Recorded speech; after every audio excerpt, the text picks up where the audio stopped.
Más textos disponibles en Simba. Esteticismo. Era yo en otro tiempo un furioso esteticista. La belleza fue mi guía, mi sostén, el único objetivo de mi vida. El mundo, una gran obra de arte en la cual el alma suprema se conoce y se goza. Nuestras almas, órganos de ella, existen únicamente para la felicidad de esta contemplación. Goethe estaba en lo cierto. Nada hay en la existencia digno sino el culto de la belleza. Nuestra educación debe ser esencialmente estética. Así, juraba yo con fervor, como Heine, por Nuestra Señora de Milo, me descubrí al pasar por delante de las hilanderas de Velázquez, y recorría 200 leguas para ver unos retratos de Franz Hals. Los campos y las montañas hacían mis delicias. Oh felices excursiones a las más altas cimas cantábricas. Los ojos no se saciaban jamás ante aquellos panoramas espléndidos. El espectáculo de la mar me embriagaba, y el del cielo estrellado me causaba vértigos. Las horas se deslizaban divinas espiando el vaivén de las olas, los vivos cambiantes de sus volutas verdes, los destellos de sus crestas rumorosas. ¿Será posible, me decía, hartarse de contemplar el mar, de escuchar el canto del ruiseñor, de ver los cuadros de Velázquez y los mármoles helénicos? Pues bien, sí, me he hartado, me he hartado. En vano hago supremos esfuerzos de imaginación para representarme con toda su intensidad la belleza de los objetos, que tan viva emoción me causaba.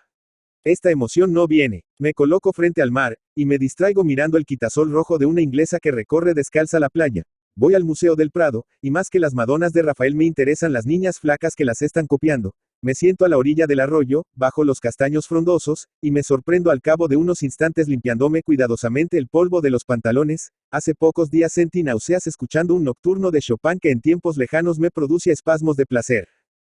Paso el dichoso periodo de iniciación. El resorte se ha gastado. Cuanto he visto hasta ahora me deja indiferente y frío, no por otra razón sino porque lo he visto demasiadas veces. Me fatiga el mar, y los ríos, y las montañas, y los cuadros notables, y las mieses, y la primavera, y las bellas romanzas de las óperas, porque todo es igual, siempre igual. Necesito otro arte. Necesito una nueva creación. Armando Palacio Valdés. Armando Palacio Valdés Entralgo, La Viana, Asturias, 4 de octubre de 1853, Madrid, 29 de enero de 1938, fue un escritor y crítico literario español, perteneciente al realismo del siglo XIX. Hijo de Silverio Palacio y Eduarda Valdés. Su padre era un abogado ovetense y su madre pertenece a una familia acomodada. Se educó en Avilés hasta 1865, en que se trasladó a Oviedo a vivir con su abuelo para estudiar el bachillerato, lo que entonces se hacía en el mismo edificio de la universidad. Por entonces leyó en su biblioteca la Ilíada, que le impresionó fuertemente y abrió su interés por la literatura y la mitología. Tras ello se inclinó por otras de historia. Por entonces formó parte de un grupo de jóvenes intelectuales mayores que él, de los cuales se consagraron a la literatura Leopoldo Alas y Tomás Tuero, con los que entabló una especial amistad. Tras lograr su título de bachiller en artes en 1870, decidió seguir la carrera de leyes en Madrid, que concluyó en 1874. Perteneció a la tertulia del Billis Club junto con otros escritores asturianos. Dirigió la Revista Europea, donde publicó artículos que luego reunió en Semblanzas Literarias. También hay buenos retratos literarios en los oradores del Ateneo y en el Nuevo Viaje al Parnaso, donde desfilan conferenciantes, ateneístas, novelistas y poetas de la época. Escribió también como crítico, en colaboración con Leopoldo Alas, la literatura en 1881. Se casó 2 veces. Su primera esposa, Luisa Maximina Prendes, falleció en 1885 después de solo 1 año y medio de matrimonio. Se casó en 1899 en segundas nupcias con Manuela Vega y Gil, que le sobrevivió. Al morir José María de Pereda en 1906, ocupó el sillón vacante en la Real Academia Española. Marta y María por Fabila en Avilés. Se dio a conocer como novelista con El señorito Octavio, 1881, pero ganó la celebridad con Marta y María, 1883, ambientada en la ciudad ficticia de Nieva, que en realidad representa Avilés. En esta época de su evolución literaria suele ambientar sus novelas en Asturias. Así ocurre también con El idilio de un enfermo, 1884, que es quizá su obra más perfecta por la concisión, ironía, sencillez de argumento y sobriedad en el retrato de los personajes, algo que Palacio Valdés nunca logró repetir. También de ambiente asturiano son José, 1885, y El cuarto poder, 1888, donde de la misma manera que en La regenta de Leopoldo Alas se realiza una sátira de la burguesía provinciana, se denuncia la estupidez de los duelos y la fatuidad de los seductores. Su novela Riberita, 1886, cuya segunda parte es Maximina, 1887, transcurre en Madrid y revela cierto pesimismo y elementos autobiográficos. Por otra parte, la obra más famosa de Armando Palacio Valdés, La hermana San Sulpicio, 1889, transcurre en tierras andaluzas, cuyas costumbres muestra mientras narra los amores entre una monja que logra salir del convento y un médico gallego que al fin se casa con la religiosa vuelta al siglo.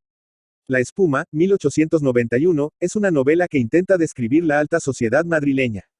La fe, 1892, como su propio título indica, trata el tema religioso, y en El maestrante, 1893, se acerca a uno de los grandes temas de la novela del realismo, el adulterio, de nuevo en ambiente asturiano. Andalucía surge de nuevo en los majos de Cádiz, 1896, y las costumbres valencianas en la alegría del capitán Ribot, 1899. Entre todas sus obras, Palacio Valdés prefiere a Tristán o el pesimismo, 1906, cuyo protagonista encarna el tipo humano que fracasa por el negativo concepto que tiene de la humanidad. La aldea perdida, 1903, es como una égloga novelada acerca de la industria minera y quiere ser una demostración de que el progreso industrial causa grandes daños morales. El narrador se distancia demasiado de su tema añorando con una retórica güera y declamatoria una Arcadia perdida y retratando rústicos como heroes homéricos y otorgando nombres de dioses clásicos aldeanos.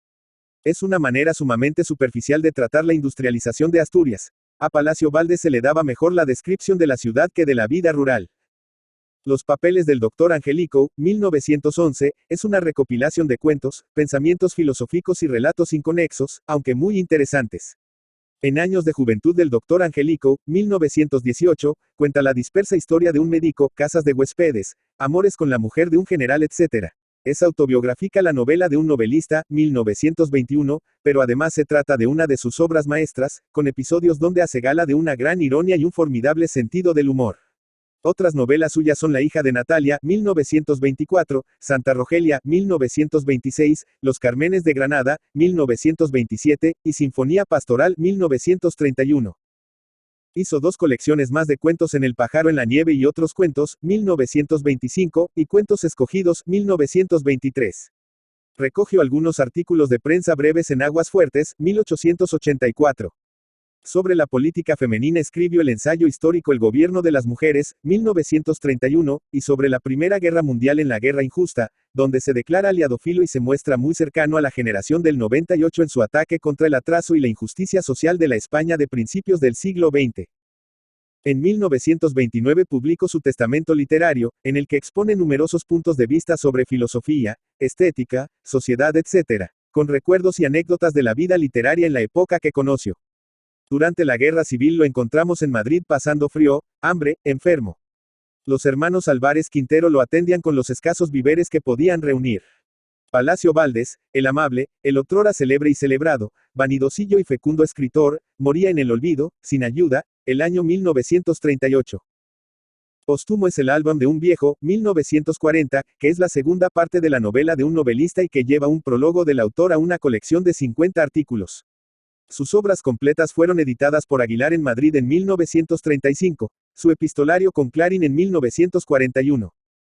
Armando Palacio Valdés es un gran creador de tipos femeninos y es diestro en la pintura costumbrista. Sabe también bosquejar personajes secundarios. Al contrario que otros autores, concede al humor un papel importante en su obra. Su obra ha sido muy traducida, especialmente al inglés, e igualmente apreciada fuera de España. Es seguramente junto a Vicente Blasco Ibáñez el autor español del siglo XIX más leído en el extranjero. Su estilo es claro y pulcro sin incluir neologismos ni arcaísmos.